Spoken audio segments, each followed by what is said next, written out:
À la une de l'actualité de ce 14 juillet, c'est bien évidemment ce défilé militaire sur les Champs-Élysées. Invité de marque lors de la cérémonie, Narendra Modi, le premier ministre indien qui venait célébrer le 25e anniversaire du partenariat stratégique entre nos deux pays. Autre objectif pour Emmanuel Macron, renforcer l'influence française pour peser dans la zone Asie-Pacifique. Il s'est d'ailleurs exprimé lors d'une conférence de presse commune avec le chef du gouvernement indien. On écoute Emmanuel Macron. Nous allons aujourd'hui continuer à renforcer cette relation de confiance historique entre nos deux pays pour faire face à la fois aux crises internationales comme aux grands enjeux mondiaux.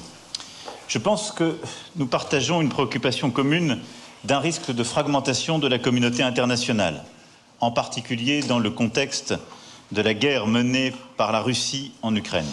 Nous avons le même objectif de chercher une paix durable et de répondre aux effets de cette guerre d'agression sur les pays les plus vulnérables, notamment en termes de sécurité alimentaire et de capacité de financement. Emmanuel Macron, micro européen d'Alexandre Chauveau. Alexandre Chauveau, que nous retrouvons en direct de l'Elysée. Alexandre, vous avez assisté à la conférence de presse commune des deux dirigeants. Ils ont renouvelé leur vœu d'une coopération étroite entre les deux pays.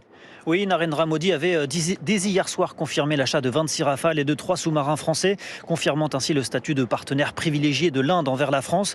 Mais les sujets sont nombreux sur la table, la santé et le climat notamment, alors que l'Inde possède le 3e plus gros bilan du monde en matière d'émissions de gaz à effet de serre. La 5e puissance mondiale préside en ce moment le G20, signe de l'importance de cet acteur devenu incontournable sur la scène internationale. Le Premier ministre indien s'est dit privilégié d'avoir assisté au défilé militaire ce matin et il a mis en avant les nombreuses coopérations existantes ou à venir entre les deux pays, le nucléaire civil, l'aérospatial ou les partenariats entre universités. Et puis les deux dirigeants ont insisté sur la coopération franco-indienne en Indo-Pacifique où vivent 1,5 million de Français et où Paris possède des intérêts stratégiques.